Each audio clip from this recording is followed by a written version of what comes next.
نحمده ونصلي على رسوله الكريم اما بعد فاعوذ بالله من الشيطان الرجيم بسم الله الرحمن الرحيم النكاح من سنتي فمن رغب عن سنتي فليس مني آمنت بالله صدق الله المولانا العظيم وصدق رسوله النبي الكريم ونحن على ذلك لمن الشاهدين والشاكرين والمطمئنين والحمد لله رب العالمين۔ جہاں ذکر حبیب ہوتا ہے خود خدا بھی قریب ہوتا ہے۔ اگر آپ کا ماننا ہے تو آپ حضرات بولیں سبحان اللہ۔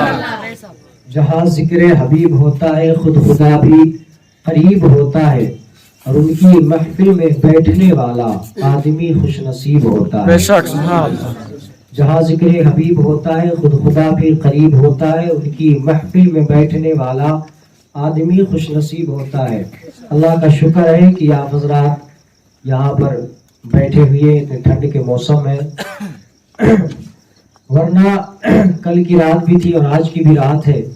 کل نہ عورتوں کی کمی تھی نہ مردوں کی کمی تھی، آج عورتوں کی بھی کمی ہے اور مردوں کی بھی کمی ہے، کیونکہ وہ کچھ اور پروگرام تھا اور یہ اللہ اور اس کے رسول کا تذکرہ ہے۔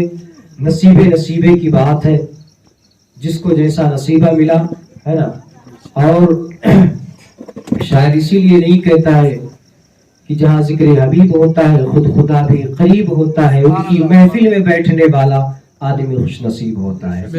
اللہ نے توفیق دیا تو آپ حضرات آج بیٹھے ہیں، اللہ کا بہت بڑا احسان ہے، اور ورنہ اور بھی لوگ ہیں جو اپنے بستروں پر آرام فرما ہے۔ اللہ تبارک و تعالیٰ کی بارگاہ میں دعا ہے کہ اللہ ہم سب کو محفل مصطفیٰ میں بیٹھنے کی اور اسی طرح کرنے کی توفیق عطا فرمائے۔ پڑھے درود پاک اللہم صلی علی سیدنا مولانا محمد وسلم صلوات و سلام علیک یا رسول اللہ صلی اللہ تعالی علیہ وسلم۔ نعت رسول کے چند اشعار پیش خدمت کرتا ہوں، آپ حضرات سماعت فرمائے۔ کچھ نعت رسول کے شعر ہیں اور کچھ منقبت کے شعر ہیں، پڑھتا ہوں، آپ حضرات سماعت کریں۔ کہ مجھ کو طیبہ نگر کا پتہ مل گیا۔ بولے سبحان اللہ۔ بھائی ریاض کی طرح ہماری آواز نہیں، جیسی بھی آواز ہے اسی آواز سے پڑھ رہے ہیں، آپ ذرا سماعت کریں۔ کہ مجھ کو طیبہ نگر کا پتہ مل گیا، کہ مجھ کو طیبہ نگر کا پتہ مل گیا، کہ مجھ کو طیبہ نگر کا پتہ مل گیا، جب بریلی کا رہے مدرسہ مل گیا، بریلی کا رہے مدرسہ مل گیا، جب بریلی کا رہے مدرسہ مل گیا۔ اور میں اگلا شعر پڑھتا ہوں، یہاں سے آپ ذرا سماعت فرمائیں، ذرا اپنے ہاتھوں کو فضاؤں میں لہرا کر بولے سبحان اللہ۔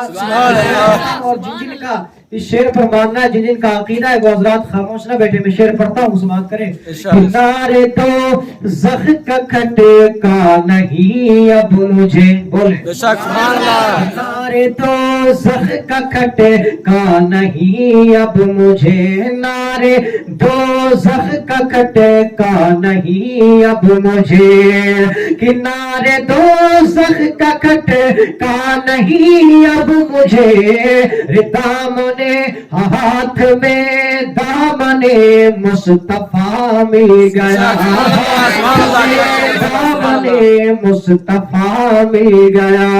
اور ایک یہاں سے تاریخ کے حوالے سے شعر پڑھ رہا ہوں، حضرات سماعت فرمائیں۔ کہ اعلیٰ حضرت سے خواجہ سے اور غوث سے، بولے سبحان اللہ۔ غوث اعظم کے نام سے محفل میں انہی کے حوالے سے دو تین اشعار پڑھتا ہوں، آپ ذرا سماعت فرمائیں۔ کہ اعلیٰ حضرت سے خواجہ سے اور غوث سے، کہ اعلیٰ حضرت سے خواجہ سے اور غوث سے، نسبت کیا ملی کہ خدا مل گیا،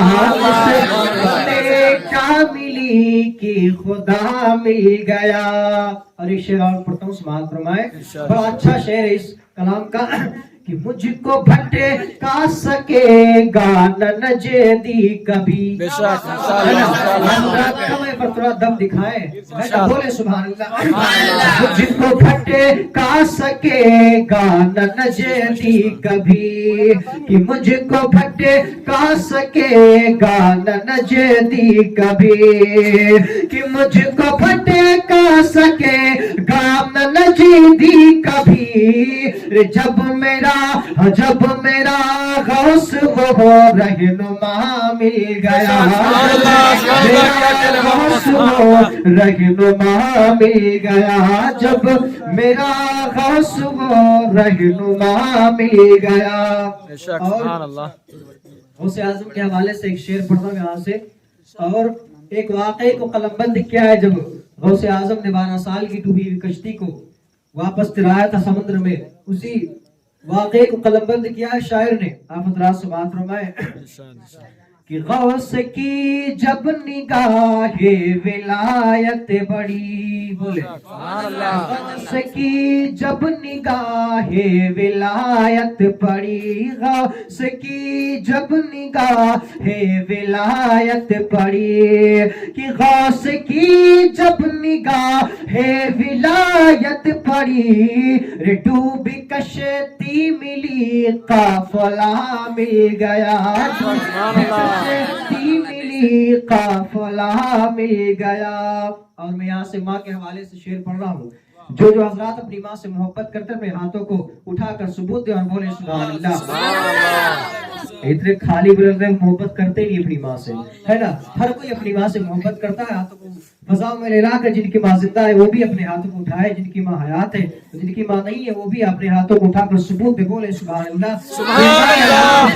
حضرات سماعت فرمائیں کہ ماں تیرے قدموں کو روز میں چوم لوں, ماں تیرے قدموں کو روز میں چوم لوں, کہ ماں تیرے قدموں کو روز میں چوم لوں, تیرا قرآن میں تذکرہ مل گیا, تیرا قرآن میں تذکرہ مل گیا. اور جو کچھ میں آپ کے سماعتوں کے حوالے جو کچھ میں پڑھ رہا ہوں یہ صرف ماں باپ کی دعاؤں کا اور صرف گھر والوں کے دعاؤں کا, سب کی دعاؤں کا صلہ ہے جو آپ کے سامنے بول رہا ہوں. میں اسی حوالے سے شعر پڑھتا ہوں. سماعت فرمائیں کہ میرے ماں باپ نے جب دعا دی مجھے, بولے میرے ماں باپ نے جب دعا دی مجھے, کہ میرے ماں باپ نے جب دعا دی مجھے, نعت پڑھنے کا پھر حوصلہ مل گیا, پڑھنے کا پھر حوصلہ مل گیا. اور آخری شعر پڑھ رہا ہوں. سماعت فرمائے جناب تاج شریعہ اختر رضا خان فاضل بریلوی کے حوالے سے شعر ہے, پڑھتا ہوں. سماعت فرمائے کہ دامن ازہری میرے ہاتھوں میں ہے, دامن ازہری میرے ہاتھوں میں ہے, کہ دامن ازہری میرے ہاتھوں میں ہے, اب مجھے خلد کا راستہ مل گیا, اب مجھے خلد کا راستہ مل گیا, اب مجھے خلد کا راستہ مل گیا, مجھ کو بانگر کا پتہ مل گیا. درود پاک اللہم صلی علی سیدنا مولانا محمد بارک وسلم, صلاۃ و سلام علیک یا رسول اللہ صلی اللہ تعالی علیہ وسلم. کچھ اشعار پیش کرتا ہوں. آپ 2-3 اشعار وقت تو بہت کافی ہے پر ٹھنڈ کا موسم ہے, آپ حضرات بھی ٹھنڈ میں بیٹھے ہوئے ہیں, آپ کا بھی خیال ہے ہمیں. میں 2-3 اشعار آپ کے سماعتوں کے حوالے کر رہا ہوں. آپ حضرات سماعت فرمائیں. ایک مرتبہ پھر بآواز بلند درود پڑھیں. اللہم صلی علی سیدنا مولانا محمد بارک وسلم, صلاۃ و سلام علیک یا رسول اللہ صلی اللہ تعالی علیہ وسلم. کہ موسم بھی سبحانہ ہے, کہ موسم بھی سبحانہ ہے, سرکار کو آنا ہے بولے موسم بھی سہانا ہے سرکار کو آنا ہے کہ موسم بھی سہانا ہے سرکار کو آنا ہے موسم بھی سبحانا ہے سرکار کو آنا ہے ایک نام محمد سے ہاں ایک نام محمد سے روشن یہ زمانہ ہے نام محمد سے روشن یہ زمانہ ہے۔ اور ایک اس نعت رسول کا بڑا اچھا شعر ہے جو مجھے بھی بہت پیارا ہے، آپ حضرات بھی سماعت فرمائے کہ آنکھیں میں بچھا دوں گا آنکھیں میں بچھا دوں گا سرکار کی راہوں میں آنکھیں میں بچھا دوں گا سرکار کی راہوں میں کہ آنکھیں میں بچھا دوں گا سرکار کی راہوں میں آنکھیں میں بچھا دوں گا سرکار کی راہوں میں اے موت ذرا رک جا ہائے موت ذرا رک جا سرکار کو آنا ہے اے موت ذرا رک جا سرکار کو آنا ہے موسم بھی سہانا ہے سرکار کو آنا ہے۔ پڑھیں درود پاک اللہم صلی علی سیدنا مولانا محمد وسلم صلاۃ و سلام علیک یا رسول اللہ صلی اللہ تعالی علیہ وسلم ہے۔ آج آپ حضرات جس محفل میں بیٹھے یہ محفل سیدنا غوث اعظم رضی اللہ تعالی عنہ کی طرف سے مخاطب ہے، انہی کی طرف جاتا ہے محفل پاک اور انہی کے نام سے محفل ہے، بس نام اس کو شادی خانہ آبادی کا دیا گیا ہے۔ دراصل سیدنا غوث اعظم رضی اللہ تعالی عنہ کے نام سے محفل منعقد ہے۔ اللہ تبارک و تعالیٰ کی بارگاہ میں دعا ہے کہ اللہ اس محفل کو اپنی بارگاہ میں قبول فرمائے آمین۔ اور یہ شادی کی دوسری تقریب ہے جسے آپ اپنی زبان میں اپنی رسم میں تیل کہتے ہیں، ہے نا، یہ شادی کی دوسری تقریب ہے۔ اللہ تبارک و تعالیٰ کی بارگاہ میں دعا ہے کہ اللہ اس شادی خانہ آبادی کو مبارک و مسعود فرمائے آمین۔ میں نے نعت کریمہ کی تلاوت نہیں کی ہے بلکہ ایک حدیث پاک کا مجموعہ آپ کے سامنے پیش کرنے کی کوشش کی ہے۔ اللہ کے پیارے حبیب صلی اللہ علیہ وسلم فرماتے ہیں النکاح من سنتی، یعنی نکاح میری سنت ہے اور جو اس سے دور ہے وہ مجھ سے دور ہے۔ یعنی اللہ کے نبی صلی اللہ علیہ وسلم فرماتے ہیں کہ نکاح کو اپناؤ، نکاح اپنے اندر رائج کرو، اور نکاح ایک ایسی سنت ہے کہ اور سنتوں میں دیکھا جائے تو اس میں لوگ گناہ کی طرف نہیں جاتے ہیں، مگر نکاح ایک ایسی سنت ہے، اسی نکاح کرنے کے پیچھے کئی گناہ کر جاتے ہیں۔ حق بات ہے کہ نہیں حق بات ہے؟ اسی نکاح کے پیچھے آج ہم اپنے کارڈ پر لکھتے ہیں نکاح من سنتی، یعنی نکاح مصطفیٰ کی سنت ہے، یعنی میری، یعنی سرکار مدینہ صلی اللہ علیہ وسلم کی حدیث پاک لکھتے ہیں اپنے کارڈوں پر۔ تو ہمارا بھی یہ مشغلہ ہونا چاہیے، ہمارا بھی یہ کردار ہونا چاہیے، اور ہمارے معاشرے، ہمارے سماج کا یہ رواج ہونا چاہیے کہ اگر ہم سنت مصطفیٰ کر رہے ہیں تو سنت مصطفیٰ بھی سادگی کے ساتھ کیا کریں، ہے نا۔ جب ہم سنت مصطفیٰ کو سادگی کے ساتھ کریں گے تو اللہ بھی خوش ہوگا اور محبوب صلی اللہ علیہ وسلم بھی خوش ہوں گے، اور ہماری دنیا بھی کامیاب ہوگی اور ہمارا آخرت بھی کامیاب ہوگا۔ آئیے بے آقائے دو جہاں صلی اللہ علیہ وسلم کی پیاری بیٹی عابدہ زاہدہ طیبہ طاہرہ فاطمہ الزہرا رضی اللہ تعالیٰ عنہ ہے، بے شک سبحان اللہ، خاتون جنت کی جب شادی کرنے کا ارادہ کیا، سرکار مدینہ صلی اللہ علیہ وسلم کی بارگاہ میں بہت سارے رشتے آتے رہے، سارے رشتوں کو میرے آقا منع فرماتے رہے کہ جب تک رب کا حکم نہیں آئے گا میں اپنی بیٹی فاطمہ کا نکاح کسی کے ساتھ نہ کروں گا، جب تک خدا کا حکم نہیں آئے گا میں کسی کے ساتھ نکاح نہیں کروں گا اپنی بیٹی فاطمہ کا۔ ایک دن حضرت علی، ایک دن حضرت عمر فاروق اعظم اور حضرت ابو بکر صدیق رضی اللہ تعالیٰ عنہ نے فرمایا کہ اے علی تم نبی کی بیٹی فاطمہ کا ہاتھ کیوں نہیں مانگتے ہو مصطفیٰ سے، نبی سے کیوں ان کا ہاتھ نہیں مانگ لیتے ہو؟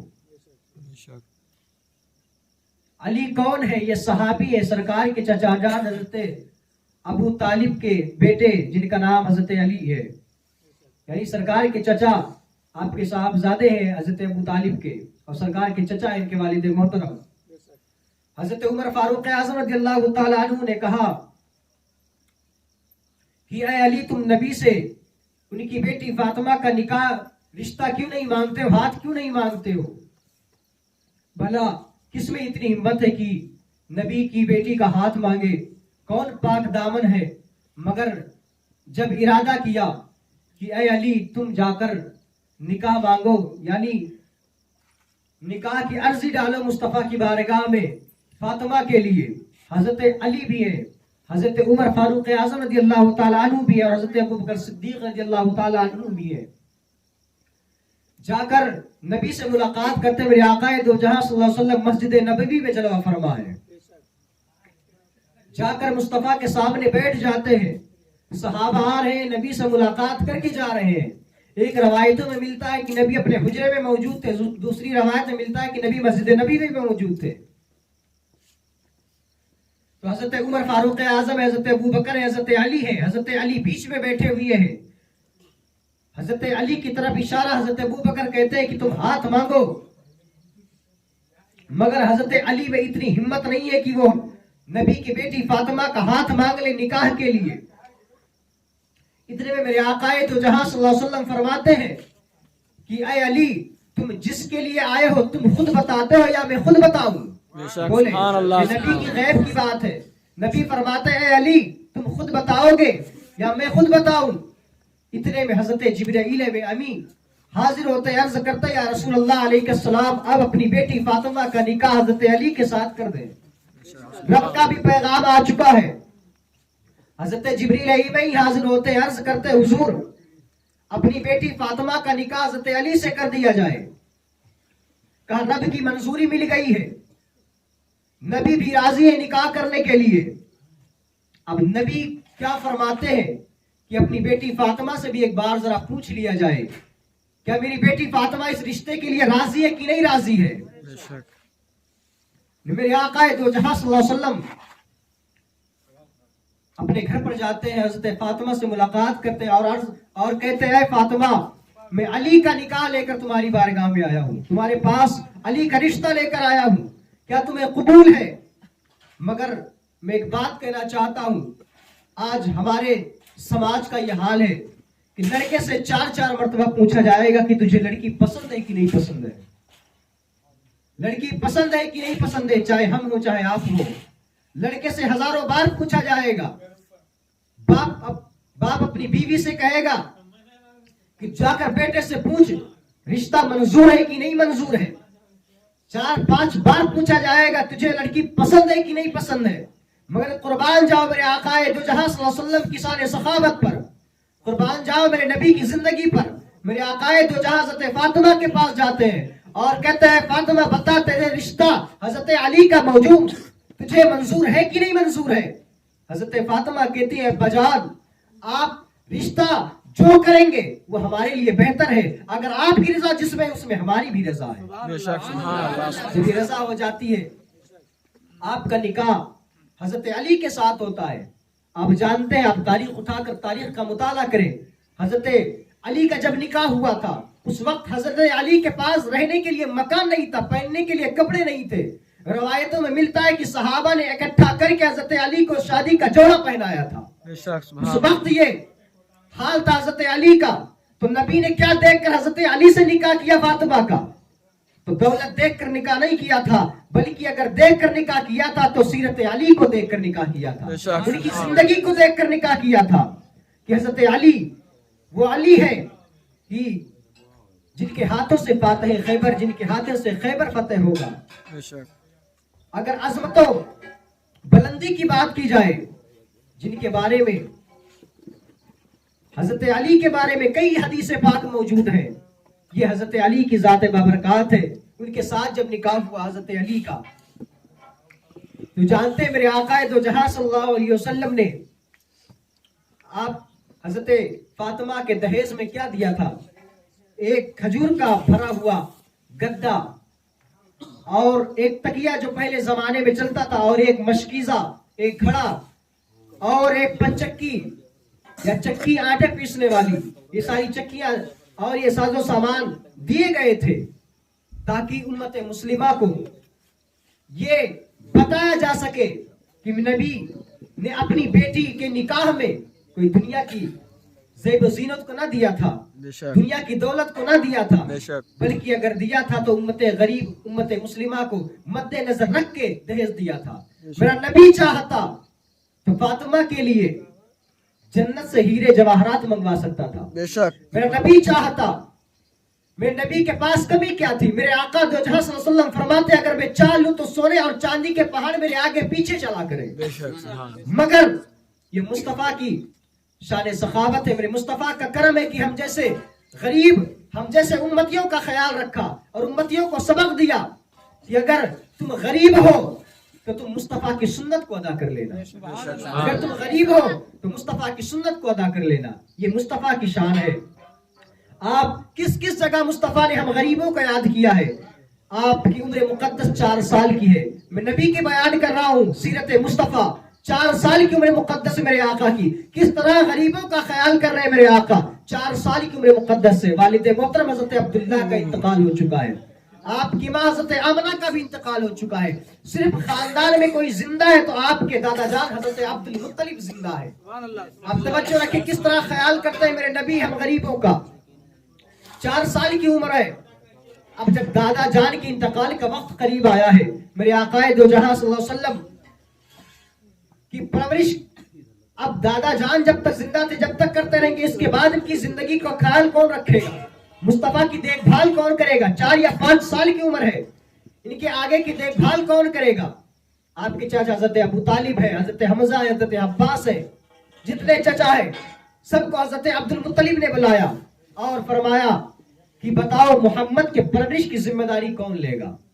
محمد کے پرورش کی ذمہ داری کون لے گا؟